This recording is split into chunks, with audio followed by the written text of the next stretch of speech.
Kai ha kustek seti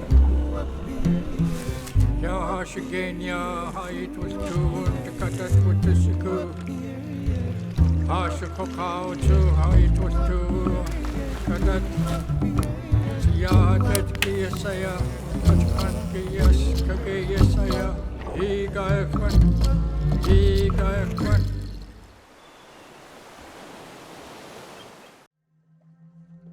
Thank you for joining us as we watch the catching and cleaning of sockeye salmon in southern Southeast Alaska.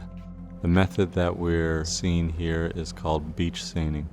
We utilize a net with a cork line or floats on the top, anchored down by a line of leads. We have some spectators on the beach, as well as in the ocean beside us. And here we go, looking for those ayos, looking for those jumps. One spotted and off the bucket goes, and here comes our best attempt at some sockeye.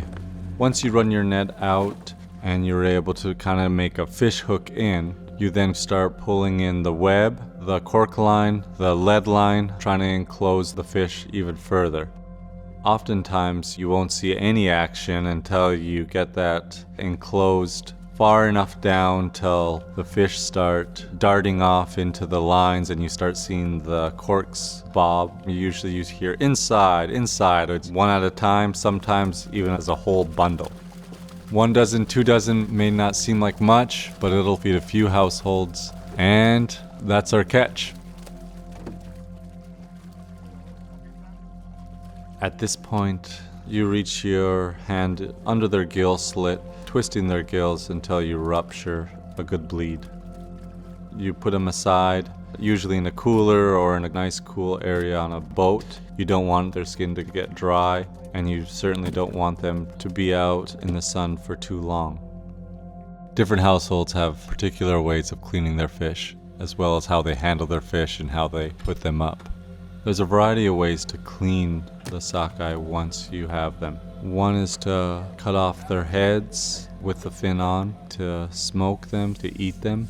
Others like to utilize them for halibut bait. You remove all of the fins.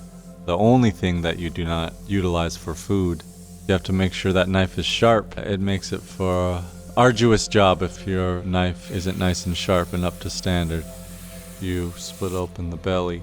We want to start the incision from the anus all the way up to the neck. That'll give you enough space to reach in to collect all of the egg sacs to be used for various other things. This will give you a nice open area to be able to take out all of the guts, ensuring that you have a really nice clean fish to work with, whether you're gonna smoke it, whether you're gonna dry it, or whether you're just gonna plain pack it. Once you remove the guts, you'll see a black line along the spine. Make an incision all the way back. Some cleaning knives specifically have a spoon at the end of it in order to help clean the bloodline. That makes the job easier, makes sure that the fish is a lot cleaner once it hits the rinsing water.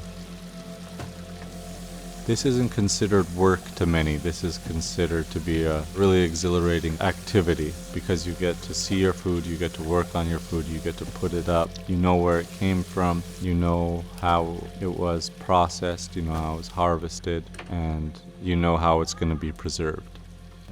I encourage you to join your family and your friends and your relatives out on the fishing grounds to gather and to harvest our foods and nourish your children and grandchildren, as well as your family members with the bounty of our land.